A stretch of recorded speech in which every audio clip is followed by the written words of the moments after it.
오늘 우리에게 주시는 하나님의 말씀은 야고보서 1장 26절로 27절의 말씀입니다. 야고보서 1장 26절로 27절의 말씀입니다. 제가 봉독해 드리겠습니다. 야고보서 1장 26절 27절의 말씀입니다.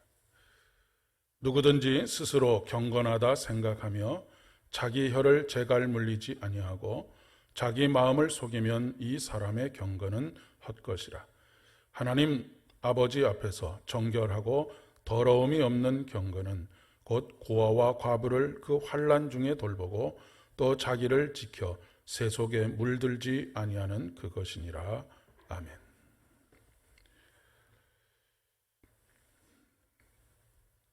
지난 주일에도 제가 잠깐 설교 시간에 말씀을 드렸는데 이스라엘은 물이 굉장히 귀한 나라라고 하는 말씀을 드렸지요. 그러면서 그 나라의 푸르름과 물의 그 양이 남과 북으로 극명하게 갈라진다라고 하는 말씀을 드렸습니다.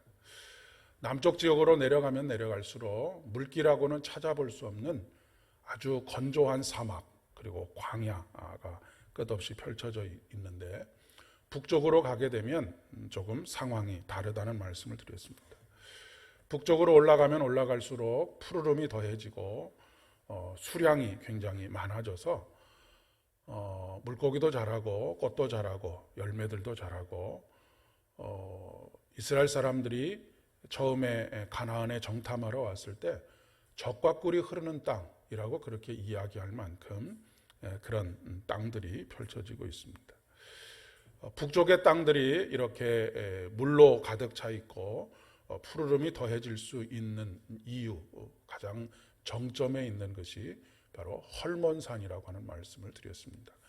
이 헐몬산은 만년설입니다. 그러니까 만년설이라고 하는 것은 꼭대기가 1년 사시사철 얼어 있는 그런 그 산이라고 하는 그런 의미입니다.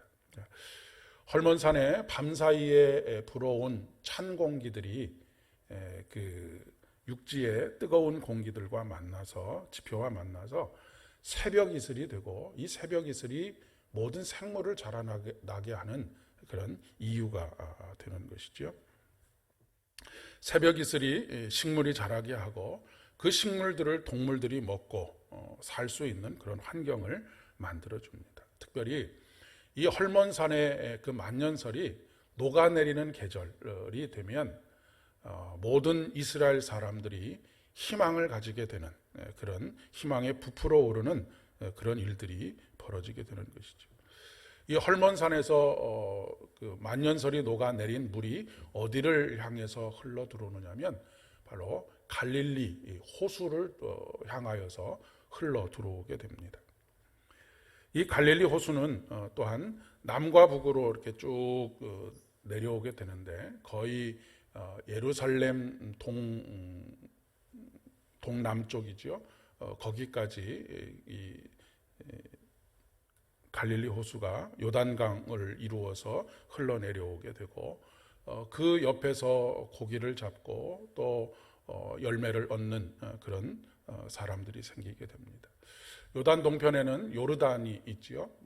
그래서 이스라엘뿐만 아니라 요르단도 함께 이 요단강의 물로 생업을 이루어 가게 되지요. 반면에 이스라엘 남쪽으로 내려와서 예루살렘 남동쪽에는 사해가 있습니다. 여러분 잘 아시는 것처럼 사해는 소금기가 너무 많아서 그 물은 먹을 수도 없고 그 속에서는 물고기가 살 수도 없는 말 그대로 본래는 염해, 그러니까 소금의 바다라고 부르는데 또 아무것도 생명이 그곳에서 살 수 없기 때문에 죽음의 바다, 사해라고 부르기도 합니다. 이 사해에 갇혀 있는 물의 양이 갈릴리 호수의 물의 양의 무려 5배 정도가 된다고 합니다. 그런데 갈릴리 바다는 생명을 살리는 바다이고 사해는 생명을 살 수 없도록 하는 바다라고 하는 그런 이야기죠. 지표 해수면보다 훨씬 몇백 미터가 낮은 곳에 있기 때문에 여기서 물이 빠져나갈 수 있는 방법은 오직 증발하는 것밖에 없는 것이죠. 이 사해는 받아들이기만 하는 바다이고 증발 이외에는 다른 곳으로 흘려보낼 수가 없는 바다입니다. 이렇게 극명한 차이를 가져오게 된 이유가 무엇이냐면 바로 헐몬산의 만년설이 자신을 녹여서 흘려보내기 때문에 세상 곳곳에 심지어는 이웃 나라에까지 푸르름과 풍요로움과 생명과 식탁의 풍성함을 누리도록 만들어주는데 물을 흘려보내지 못하는 사해는 죽음의 바다가 되고 말았다라고 하는 그런 이야기입니다. 교회가 생명력을 유지할 수 있는 비결은 무엇일까? 그리고 우리 한 사람 한 사람 그리스도인들이 생명으로 풍성하게 하고 생명을 유지할 수 있는 그 이유, 비결은 어디에 있을까? 그래서 헐몬산과 같이 자신을 녹여서 세상을 향하여서 흘려보내야 한다라고 하는 것입니다. 흘려보내지 못하고 자신 안에서 증발하기만 하면 결국 죽음의 바다, 사해가 되고 마는 것이죠. 앞으로 교회의 환경이 그리고 우리 한 사람 한 사람 살아가는 환경이 더욱더 안 좋아질 것이다 라고 하는 것이 모든 전문가들의 공통적인 이야기라고 하는 말씀을 이미 설교를 통해서 여러 번에 걸쳐서 말씀을 드렸습니다. 이미 그런 징조들이 이곳저곳에서 나타나고 있고요. 거기서 살아남기 위해서 몸부림을 치고 있는 그런 상황 속에 있습니다. 그러나 우리 교회가 우리 그리스도인들이 예수님이 그러하셨던 것처럼 살고자 하면 죽게 되고 죽고자 하면 살게 되는 그런 일들이 벌어지게 될 것이다라고 하는 그런 이야기입니다. 요즘 상생이라고 하는 말을 굉장히 많이 사용하고 있죠. 어저께도 그 국회의 법사위에서 법이 하나 통과가 됐는데 그 재난특별법이라고 하는 법이 통과가 됐습니다. 50인 이하의 사업장은 3년 동안의 유예기간을 두고 5인 이상 이하의 사업장은 아직 법의 테두리 안에 있지 못하는, 그런데 이것이 기업에 굉장한 큰 부담을 가져다 줄 것이다 라고 하는 이야기를 이곳저곳에서 듣습니다. 그리고 그것이 현실인 것이 또한 사실입니다. 그러나 우리가 이러한 때일수록 거기에 그 사람들이 재해를 인하여서 죽어가지 않는 시스템을 만들어 가는데 온 사회가 하나로 마음을 모으는 일, 상생을 할 수 있도록 마음을 모으는 일이 필요하고, 사실 정부가 해야 할 일은 법을 만들어 놓고 끝내는 것이 아니라 그 법에 직접적인 피해를 입을 수밖에 없는 기업들을 살아날 수 있도록 적극적으로 법적으로 또 그 재정적으로 지원하는 그런 일들이 반드시 필요하겠다.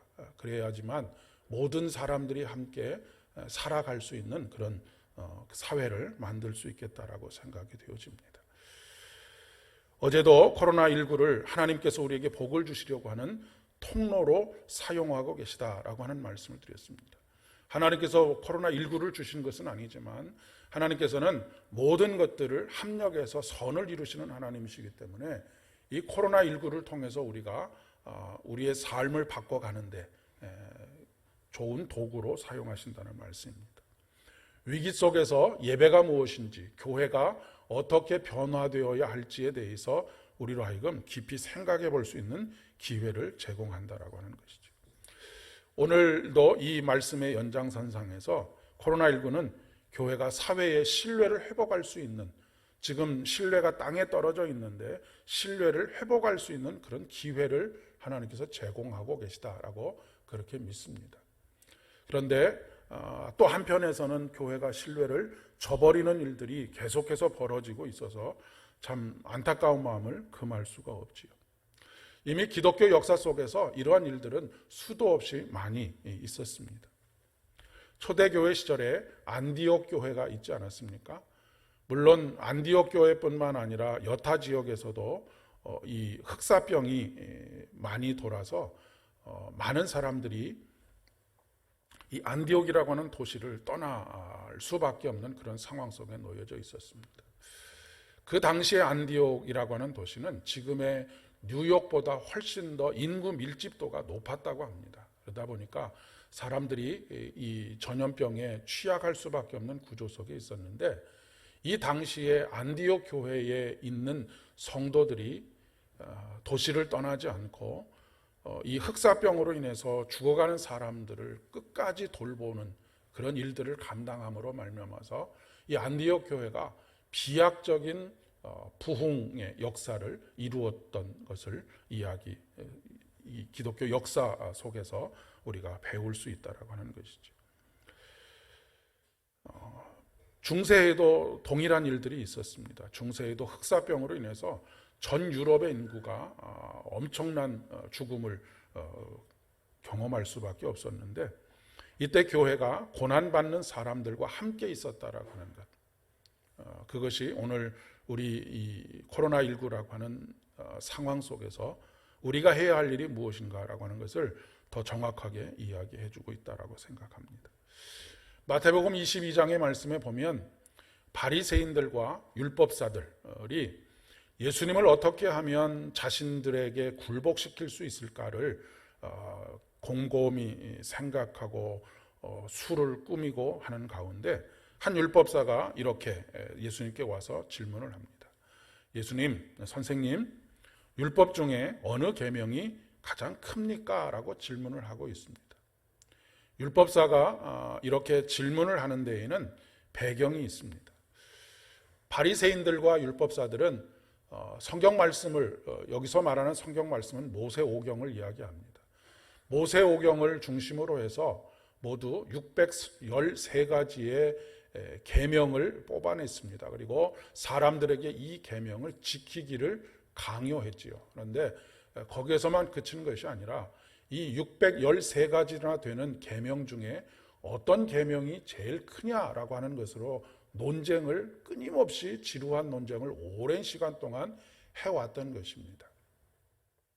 사람들마다 중요하다라고 생각하는 계명들이 다 다르지 않았겠습니까?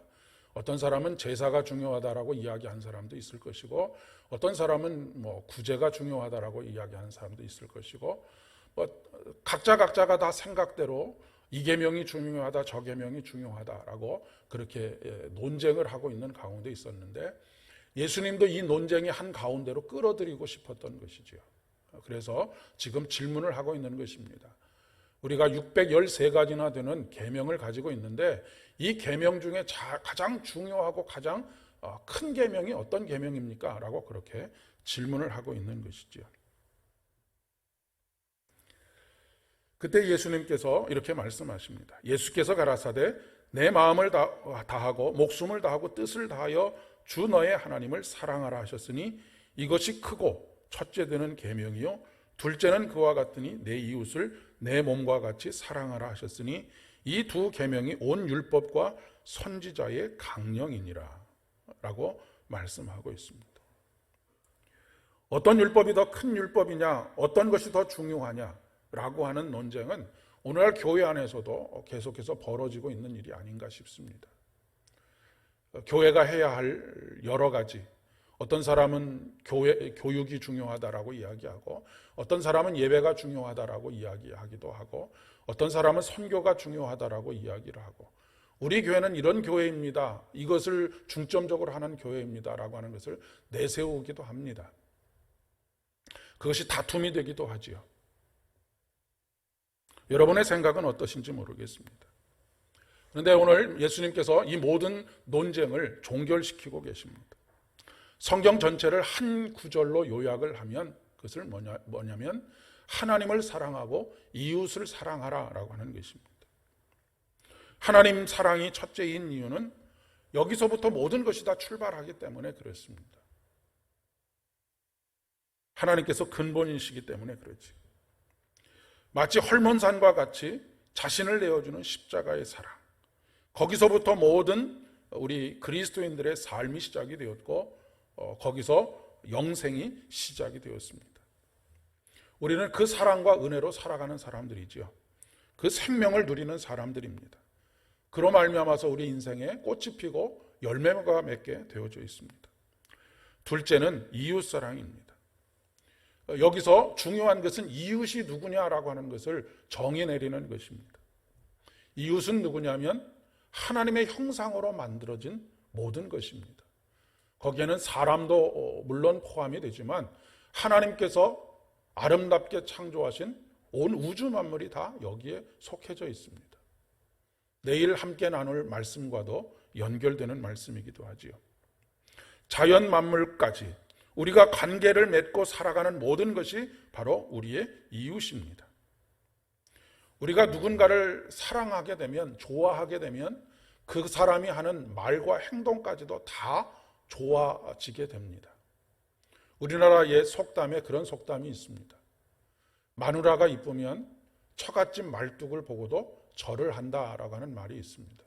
그러니까 아내가 사랑스러우면 처갓집에 있는 아무런 의미가 없을 것 같은 말뚝까지도 다 좋아 보이고 사랑스러워 보인다라고 하는 그런 이야기이죠. 의미적으로 사랑하려고 내가 말뚝도 사랑해야지라고 하는 것이 아니라 말뚝까지도 다 좋아 보이는 것이 누군가를 사랑하게 되면 나타나는 그런 현상이라고 하는 것입니다. 우리가 하나님을 사랑하는 것도 마찬가지입니다. 하나님을 사랑하게 되면 당연히 하나님의 걸작품인 이웃을 사랑할 수밖에 없는 것입니다. 우리와 관계 맺고 있는 모든 이웃들을 사랑하지 않을 수가 없는 것이죠. 근데 반대로 아내를 사랑하는 마음이 없으면 아내가 하는 밥 먹는 것조차도 다 미워 보이고 그리고 그가 관계하고 있는 모든 것들이 다 싫어지는 마음을 가지게 되는 것이죠. 요한복음 13장의 말씀에 새 계명을 너희에게 주노니 서로 사랑하라. 내가 너희를 사랑한 것 같이 너희도 서로 사랑하라. 너희가 서로 사랑하면 이로써 모든 사람이 너희가 내 제자인 줄 알리라 라고 말씀하고 계십니다. 우리 자신이 하나님의 제자인 것을, 하나님을 사랑하고 있다라고 하는 것을 어떻게 알 수 있느냐면 하나님을 사랑하는 것뿐만 아니라 하나님께서 창조하신, 아름답게 만드신 우리의 모든 이웃, 곁에 있는 모든 것들을 얼마나 사랑하고 있느냐라고 하는 것을 통해서 우리가 하나님의 제자인 것을 알게 될 것이다 라고 말씀하고 계시는 것이죠. 오늘 야고보서의 본문의 말씀이 바로 이 모든 관계에 대한 말씀입니다. 이웃사랑에 있어서 가장 중요한 것이 뭐냐면 입에 재갈을 물리는 것입니다. 말은, 좋은 말, 아름다운 말은 은쟁반의 금사과와 같지만 그렇지 않으면 이 모든 것들은 다 사람을 찌르는 칼이 됩니다. 사람의 상처는 금방 치료하면 아물지만 마음에 난 상처는 여간해서는 치료하기가 어렵습니다. 좋은 이웃은 좋은 말, 긍정적인 말, 칭찬하는 말을 하지요. 좋은 말은 좋은 관계를 유지해 가는 데 있어서 윤활유와 같은 역할을 합니다. 세상을 판단하고 정죄하지 않고 오히려 품을 수 있는 것. 특별히 우리가 이 말을 통해서 어제도 그랬지만 오늘도 제가 목회자로 뿐만 아니라 한 사람의 그리스도인으로 살아가면서 가장 특별히 설교자로 살아가면서 가장 두려운 것이 좋은 말을 한다고 해서 그 사람이 좋은 사람이라고 하는 것, 좋은 사람이 아니라고 하는 것입니다. 우리는 스스로 속을 가능성이 굉장히 많습니다. 우리가 날마다 교회에 와서 은혜를 이야기하고 사랑을 이야기한다고 해서 우리가 은혜의 사람이고 사랑의 사람이 되는, 저절로 되는 것은 아니라고 하는 것입니다. 하나님을 깊이 사랑하고 그분의 어루만져 주심을 경험하게 될 때, 깊이 경험하게 될 때 우리는 은혜의 사람이 되고 사랑을 나누는 사람이 될 수 있다라고 하는 것이죠. 둘째는 어려운 이웃과의 관계입니다. 고아와 과부를 환난 중에 돌보는 것이 참된 경건, 진짜 경건이라고 이야기할 수 있습니다. 이들과의 관계를 맺어가는 것이 인간관계의 진정성을 엿볼 수 있는 그런 기회가 되기 때문에 그렇습니다. 이 세상은 모두가 다 기브 앤 테이크입니다. 주면 받기를 기대하는 것이지요. 그러나 이 어려운 이웃들과의 관계는 주고 받는 것을 기대하지 않는 것입니다. 여기서 진정한 관계가 나타나게 되는 것이죠. 주면서 받기를 기대하게 되면 그것은 비즈니스 관계입니다. 예수님께서 우리에게 내가 너희들에게 십자가를 짊어져 줬으니 너희들은 나에게 무엇을 달라라고 요구하지 않으십니다. 그러니까 정말로 좋은 관계. 교회가 우리 그리스도인들이 세상이 아무리 좋은 일을 해도 세상이 거부할 수도 있고 밑 빠진 독에 물 붓는 것과 같은 그런 현상들이 나타날 수도 있습니다. 그러나 그럼에도 불구하고 기대하지 아니하고 그저 우리 안에서 하나님의 사랑이 흘러나아가도록, 그래서 마치 헐몬산을 통해서 갈릴리 바다가 풍요로운 바다가 되어지고 그것을 통해서 꽃이 피고 풀이 자라고 식물들을 먹고 또 동물들이 자라고 식탁이 풍요로워지고 온 세상이 푸르름이 있게 되는 것처럼, 그렇게 우리의 삶을 오늘도 회복해가는 저와 여러분의 삶이 되어지실 수 있기를 진심으로 축복합니다. 함께 기도하겠습니다. 아버지 하나님, 우리가 하나님을 사랑한다고 하지만 하나님께서 아름답게 창조하신 우리의 이웃을 사랑하지 못하는 어리석음 가운데 있음을 주님 앞에 고백합니다. 이웃을 향한 우리의 사랑은 하나님을 사랑하는 것만큼만 사랑할 수 있음을 깨닫게 하여 주시니 감사를 드립니다. 오늘 다시 주님의 사랑을 더 깊이 경험하게 하여 주옵시고 그 사랑으로 이웃을 사랑하며 존중하며 아끼며 사랑하며 살아갈 수 있도록 은혜를 더하여 주시옵소서.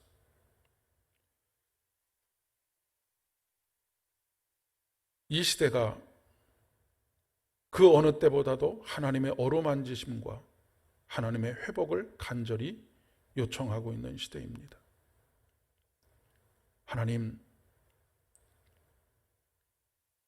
하나님께서 손이 없으셔서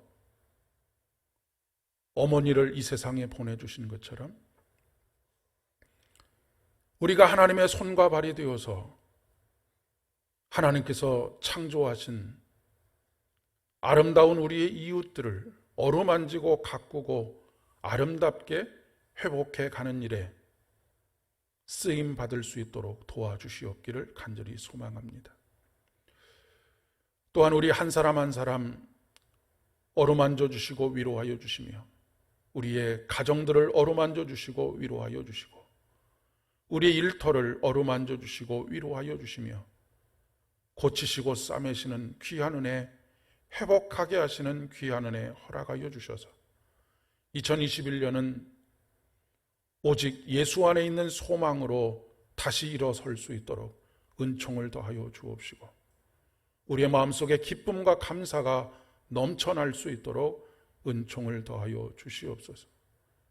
고단한 삶을 살아가는 이들에게 위로와 평강을 허락하여 주옵시고 주 안에서 소망을 발견할 수 있도록 은총을 더하여 주시옵소서.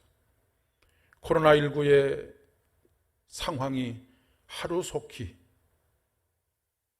종식되어질 수 있도록 주님 특별하신 은혜를 더하여 주옵시고 그 가운데 깊은 깨달음이 있게 하여 주셔서 이 큰 어려움 속에서 진정한 믿음의 의미를 다시 재발견할 수 있는 우리들 되어질 수 있도록 도와주시옵소서. 모든 말씀 예수님의 이름으로 간절히 기도드립니다.